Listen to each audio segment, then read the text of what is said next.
Welcome back to the Kawabama Collection, and Deji's joining us this time. Finally, a real New Yorker is here. I'm not gonna address that. Okay. So, guys, guess what? The first Turtles game wasn't that as great as the magazines told us it was. However, guess what, guys? I got this new magazine. Look at that. The Teenage Mutant Ninja Turtles have mutated again. See? Look at that. The TMNT arcade game. Hold on. But according to the 2004 show, it's a bad thing that they mutate again. Heck, Donnie turned into a freaking crocodile turtle hybrid. And look at that. See? The arcade, the home console game. Yes, the arcade cabinet mutated into an NES game. So yeah, only this time is no accident, as Ultra transforms your favorite arcade game into a hard-hitting new adventure for the Nintendo Entertainment System, with 8 original arcade levels, plus 2 never-before-seen shell-squashing stages, and a ton of new enemies. Teenage Mutant Ninja Turtles 2, the arcade game, is unlike any sewer war the Turtles have ever fought in. Fortunately, 2 can play at this game. There you go, Joe. But this one actually has multiplayer, unlike the previous one. Double teaming Shredder's 700-foot soldiers who will fight you every step of the way. From the Central Park snow route to the Stone Cold Rock and Roll Quarry. Of course, to crush invincible enemies like Tora and Shogun, you must master radical new attack moves which Splinter has programmed into the game. So grab the adventure that's harder than a radioactive meltdown. But be warned, you might turn green, grow a shell, and suddenly start craving jumbo pizzas with extra pepperonis. I love how this advertisement implies that Splinter designed the game. Yeah. Radical new attack moves really punch up the arcade-style graphics. Arcades, I wouldn't exactly call these graphics arcade-style, but whatever. You know what? I'm guessing by arcade-style they meant that it had the same snappy flash snapback that a lot of arcade games had. Strong new enemies like Tora the Polar Beast. Are you familiar with that one, Dej? Tora the Polar Bear? What? Tora the Polar Bear. Or the Polar Beast. Or Polar Beast, yeah. Alright, I'm not sure we mentioned it in the last part, but actually, the Japanese name for the original NES game was actually pretty cool. It was called TMNT Super Kame Ninja. Yeah. So what did they call this game that we're going to be doing? Teenage Mutant Ninja Turtles. Brilliant. 2. That's been in Japan. Been abducted again. No, it's just called Teenage Mutant Ninja Turtles. In Japan, they dropped the 2. Anyway, for a new adventure, the Turtles. Okay, new adventure, the Turtles. Lovely April O'Neil has been abducted once again by the repulsive Shredder and his Foot Clan. The Turtles take up the hunt. Sparks really begin to fly in 8 action-packed areas of Manhattan. TMNT 2 or mega video game fun from Konami. So now it's Konami. Just a moment ago it was Ultra. Hang on a minute. It's called Teenage Mutant Hero Turtles there. Yeah. What the heck is this advertisement from? This was an advertising for another Herodias. Yeah, basically this is the magazine from a Japanese magazine that actually advertised the game, or the Chief Ninja Turtles, and that's it. See, there you go. The Japanese title for the game is just TMNT without the 2 and the subtitle. So yeah. It's called Parodius from Myth to Laughter, and it actually got a European release on the NES. Alright, so yeah, it looks like it would probably be a lot better than the previous game. Let's take a look at that box. Yeah, it looks bad. Yep. There you go. This is some of the artwork in this box is actually used in the XMB background when you select the game on a console. Oh, look at that! It has and just like the first one, it has the official Nintendo seal of quality. Because as we all know, Dej, the official Nintendo seal of quality would never go on something that's a piece of crap. So. Well, okay, I think what they mean by that is that it works if your NES and doesn't blow it up. I know. It's just. To be fair, back then the Nintendo seal quality was kind of a godsend, since let's not forget the reason of the video game crash was because so many games were bad without people being able to really screen them and whatnot. The Nintendo seal quality, while it did not necessarily mean the game was good, it at least lets you know that the game was not going to be an absolute travesty, the likes of which would be the ET game. It wasn't made by some random person in their basement like it was in the Atari days, basically. And to Nintendo's credit, they did often make sure to field test these games to make sure that they were up to the standard par of quality at the time. But yeah, the basic point is you've been treated like garbage by the Ninja Turtles. Shredder has trained new, more merciless breed of foot soldiers and blah blah blah, including Vinny's valet stalking lot. What? And the Soho sewer system. Okay. Plus 2 never before seen shell squad. Each of these death traps is reinforced by lethal electric zappers, laser beams, blah blah blah. Also have Scorpion robots, Stone Warriors, and Baxter Stockman, of course.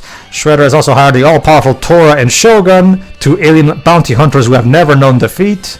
Even though Master Splinter has prepared the Turtles well for battle, teaching them radical new attack moves, it doesn't mean the sword to save April and Turtle kind is a piece of cake or even a slice of pizza. Because of the forces of revenge on his side and the bounty boys in town, it's payback time for Shredder.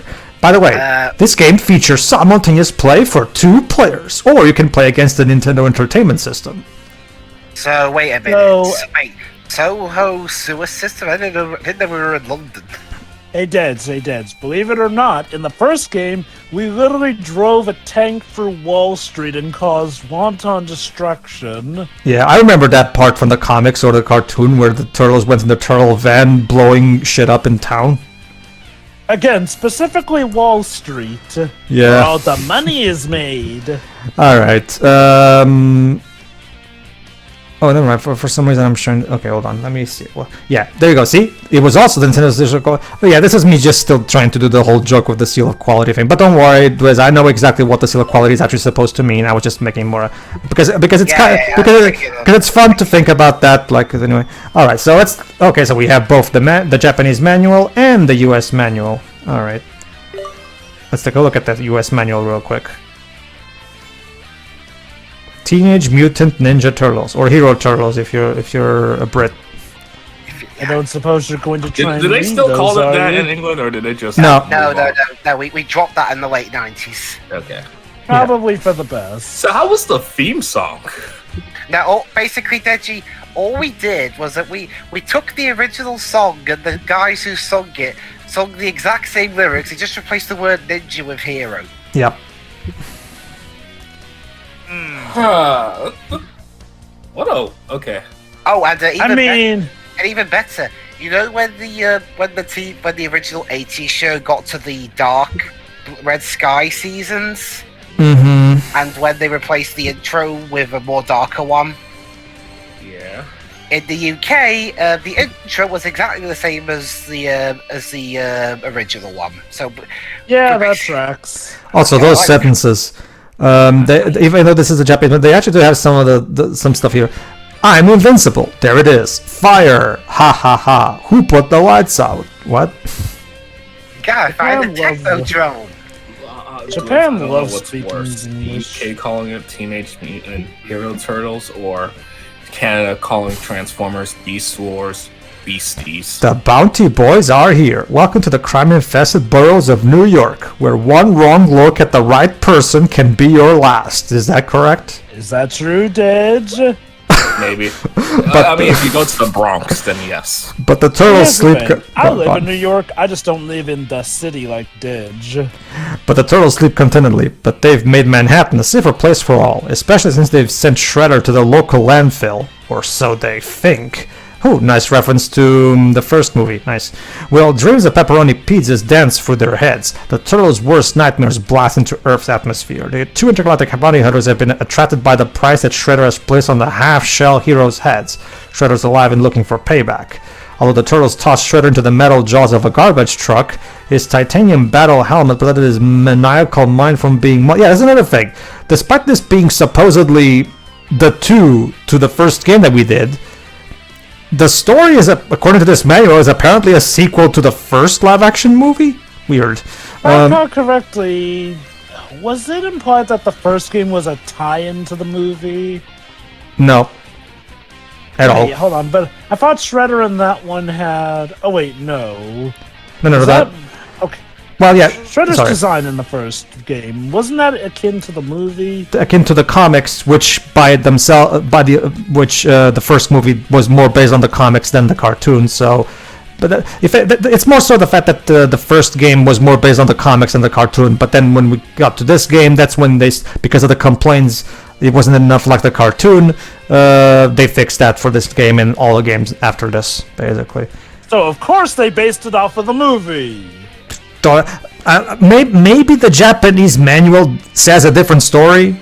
Maybe this is just something that the Konami of America put in because they wanted to create some kind of tie-in. I don't know. The point is, Shredder vows revenge because he's a bad guy. And by the way, he's journeyed through the universe via his translocation matrix beam. Yep, that's something you would see in the 80s cartoon, all right. Recruiting the top bounty hunters. So let me know, Pedro, does this game use aesthetics more akin to the cartoon or Yes. from the movies? Well, this movie... Okay. Sorry, go on. So in that case, despite the story apparently being a sequel to the movie, it seems that in between then, people got cartoonified and they look now more like their cartoon counterparts. Well, Java, as the subtitle implies, this game is actually a port of the 80s arcade game that we already did. So, and that 80s arcade game was based on the 80s cartoon. It even had the theme song and everything. So... Which makes you wonder why they changed the story up for this port. Man, the 80s of gaming were interesting, wherein ports, well, quote-unquote ports, turned out to be relatively different games in one way, shape, or form. If not the control, then just a completely different... Hold on. On Donatello's bio there, it says, the brains of the outfit. Donatello is the brains of the outfit? Wait, don't you mean the brains of a group? Brains of the outfit? In the English, outfit can be a term for team. Pretty much, yeah. Oh. Weird. Sure. Because we have a lot of synonyms in the... Because usually in media, when they try to make that expression, they usually just say the brains of the group. No. Okay, outfit can mean several things. It can be a bout of clothing, it can be an act of fitting out or equipping, it can be a set of tools or equipment, it can be a physical, mental, or moral endowment of resource, or, of course, it can be a group that works as a team. And as you could just see there, Krang and Shredder are now more designed like the cartoon. Anyway, compliance with FCC regulations. This equipment generates and uses radio frequency energy, and if not installed and used properly, that is, in strict accordance with the manufacturer's instructions, may cause interference to radio and television reception. For the record, this never happened when I was a kid. It has been type tested and found to comply with the limits for a Class B computing device in accordance with the specifications in Subpart J of Part 15 of FCC rules, which are designed to provide reasonable protection against such interference. So basically, be careful. Your NES might take control of your computer, or TV or radio. Actually, it's more so about a radio interference, which could mess with the functions of some of the objects, is what they're suggesting. That being said, if you need to correct the interference, you can do one of the following measures. Reorient the receiving antenna, relocate the NES with respect to the receiver, move the NES away from the receiver, or plus the NES into... You mean plug the NES into a different outlet, maybe? Whoopsie! I think that may have been a typo. Plug the NES into a different outlet so that computer and receiver are on different circuits. So there you go, ladies and gentlemen. That's your lesson for today. When you want to play your NES, make sure you don't plug it on the same circuit as your TV. I love how almost half of this part has been us checking the manual and preview of the game. Not that I mind you. It's a nice precursor to it. Well, we did this for the previous one too. Remember, when it comes to collection, Java, I'm trying to emulate the 80s and 90s experience of buying a game, reading the manual, and then I'm trying to emulate that 80s, 90s experience. And warning, do not use a front or rear projection TV. Do not use a front or rear projection television with your entertainment system. Your projection television screen may be permanently damaged if video games with stationary scenes or patterns are played on your projection TV. Ladies and gentlemen, the NES games destroy your TV. If you use your projection television with NES games, Nintendo will not be liable for any damage. This situation is not caused by a defect in the NES or NES games. Other fixed or repetitive images may cause similar damage to a projection television. Please contact your TV manufacturer for further information. Goodness, we have come quite a far way in TV technology. We have indeed. So there you go, Dej. NES games will destroy your CRT TVs. Did you know that? Again, I do want to comment. I really love the preservation of all that material in there. Yeah. Again, it has nice, ultra high definition close-ups to the point where you can literally see the textures on the inside of some of the boxes that they took those pictures of. Yeah, It really is like you kind of got the manual right. Oh, there. definitely. Digital Eclipse poured a lot of heart and soul into this collection. Like, this is a labor of love, and they themselves have said on Twitter that they're huge fans of the '80s cartoon and the overall, that old Turtle Mania era of the late '80s and early '90s and stuff like that. They grew up doing those that time, and you can tell because again, a lot of effort and care went into this collection. It's they recently did the same thing with the Dwibs. What do you think of their new Atari collection that they made recently after this?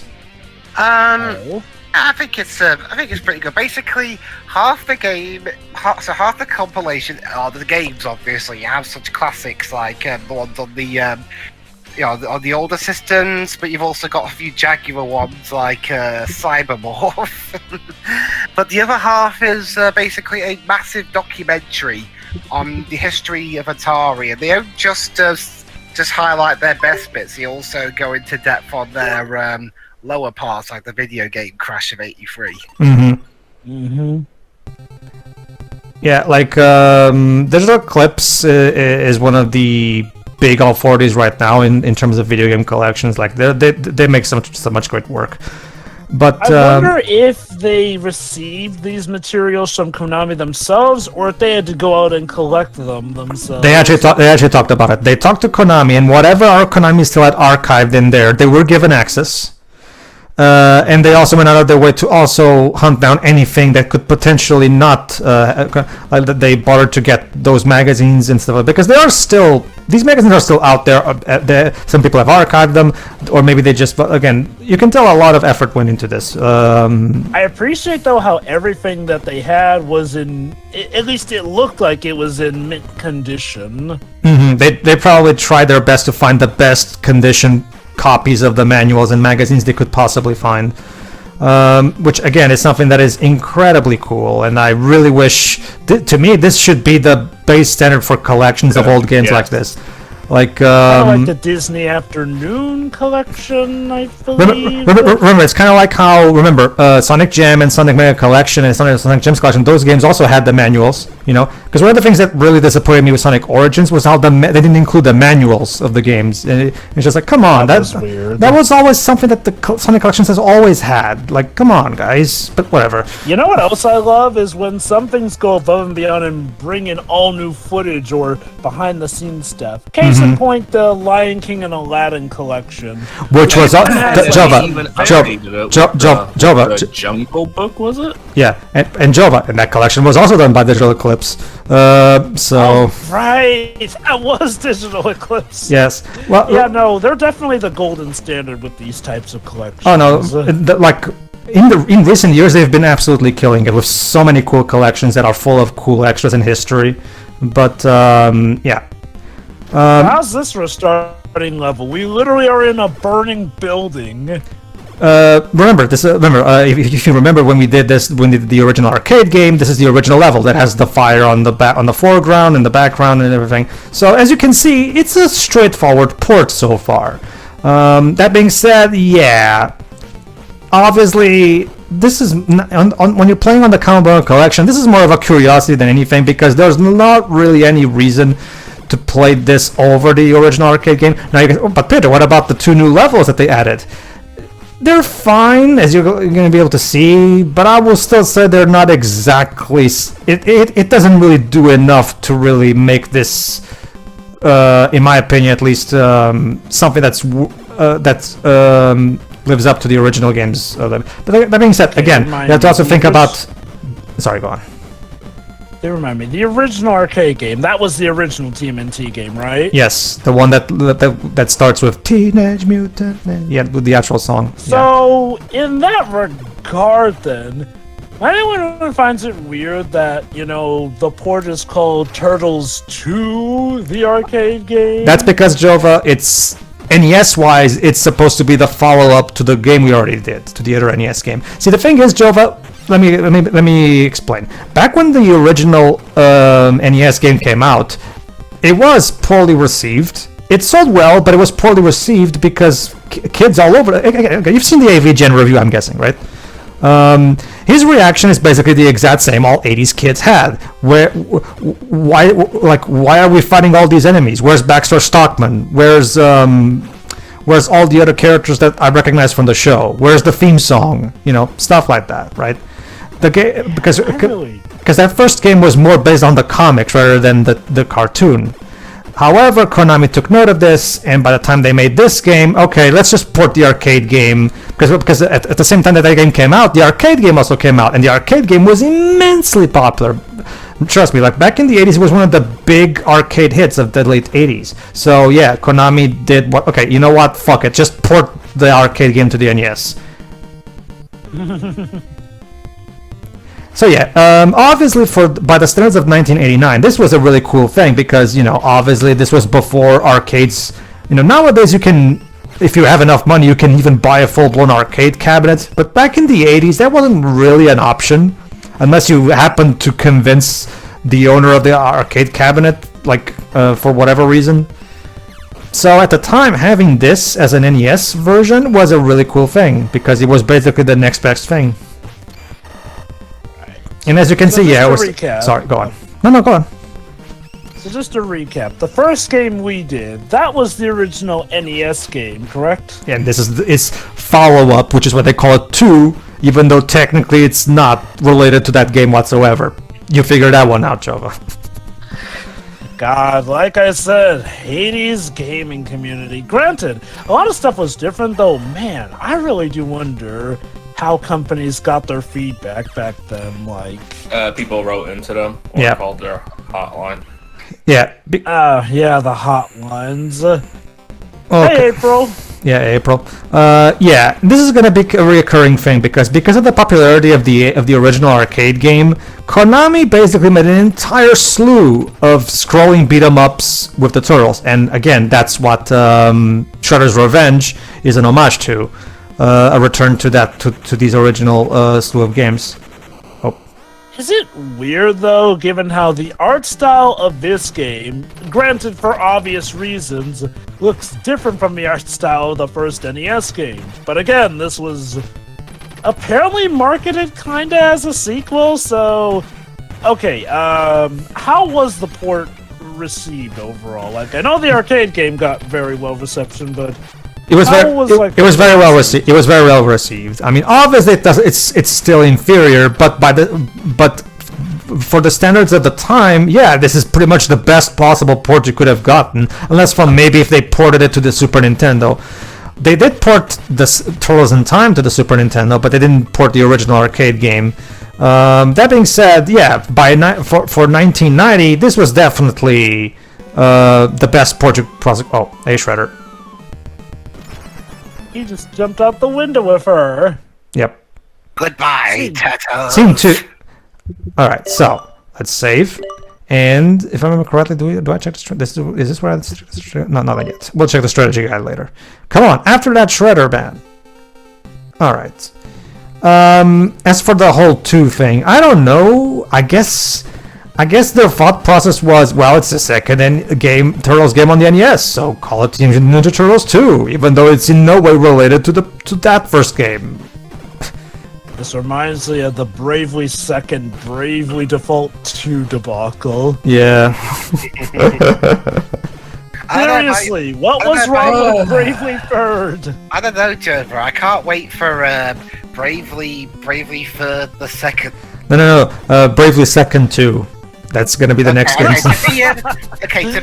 Okay, I've looked into it. Apparently, the reason for that is that Bravely Second is a direct sequel to the first one. It's set in the same world with most of the same characters, whereas Bravely Default 2 is an entirely different set of world and set of characters, and also I believe the voice actors were different as well in terms of nationality, because while the first 2 games used American ones, Bravely Default 2 used British ones, I think. Like the first Bravely Default, yeah. I love how Shredder no, was... Bravely Default 1 and Bravely Second were American ones. How was it? I love how Shredder was so petty enough that he literally beams himself on TV laughing while April calls for help on the TV. She's a news reporter. Get used to that, because the Shredder loves to do that in these games. Yeah. Hungering for revenge, but yeah, no, like... I do feel like, well, okay, obviously this sort of stuff may not have flown as much in the modern day of gaming. It's just, man, it really is interesting to look at different eras of gaming and just see how different things were handled. Basically. By the way, in this particular section, in the original version of the game, there were Pizza Hut billboards. Promotion, I assume. Yeah, there was some kind of cross promotion. However, for this collection, because of copyright reasons, Digital Eclipse had to remove those billboards from the game. Which, again, fair. That's fine. That's something that's beyond their control. Okay, that was a woman on a skateboard. Oh my God, Dwibs! It's like in the Coming Out of Our Shells tour, where there's a kid on a skateboard randomly. So that's what that was a reference to. There you go. See it, Dwibs? So is that woman on a skateboard supposed to be like an obstacle or something? I don't understand. She hurts you if she hits you. Yes. So there you go, Dwibs. There you go, Dwibs. Apparently, late 80s, early 90s Turtles media had some kind of problem with children on skateboards. I swear, I've never seen. How did they get on set? I swear, I've never seen Coming Out of their shows, but that thing seems to be like a horror story to Teenage Mutant Ninja fans. I know Pedro was like, hey, you wanna watch it? Like, no. Coming Out of Our Shells Really? tour. That bad? Jova, Coming Out of Our Shells tour is exactly what. Okay, it's literally people dressed up as the Turtles, pretending they're rock stars. It's as cringy and stupid as you're thinking it right now. Like, I mean, okay. Like, man, if I watch that, I'm pretty sure I'll be like, maybe Peter Allard had a point. Okay. I feel like the Turtles as a rock band is the kind of idea that sounds stupid on paper, but should loop around to being crazy awesome with the Teenage Mutant Ninja Turtles. So how did they manage to screw it up? simple. First off, the animatronics for the Turtles are a huge, and I do mean a huge step down from even TMNT3. They are terrible. The animatronics in that thing are terrible. Second, the songs are terrible. They're terribly written. The lyrics are incredibly generic. Like, the singing is really, really Joe, mediocre. hell, Joe, but there's even moments in that video where they're with some kids, and you can even tell even the kids themselves don't even seem like they want to be in there. Like, oh God. Let me guess, it's because they're freaked out by the animatronics. Like, not to diss the original Teenage Mutant Ninja Turtle looks in live action, but man, it felt like over time the costumes were starting to deteriorate and just look creepy. Well, that's because, Jova, after the second movie, they stopped using the Jim Henson Company. Because what made those first two movies... That's because those first two movies looked great because they were handled by the Jim Henson Company, the best in the business for this kind of shit, right? Oh, yeah. He's definitely good at making designs like that should seem creepy, but thankfully are more so endearing. Oh no, like Jim Henson... Was Henson alive? Oh right, yeah, he was. No, Jim Henson was still alive when the first movie came out, but he died shortly after. But his company still worked on the second movie still. However, Jova, the Jim Henson Company was a bit too expensive for what the producers of the third movie were willing to pay. So... In typical fashion. Hey, we're making the third installment in our franchise. Should we give it the same loving care that we gave our previous movies? Nah, slash its budget up. It's a similar thing of what happened with the Superman films back in the day. All right, everybody, tune in next time. We'll get some of the newer levels, see how they are. Who knows? Yep.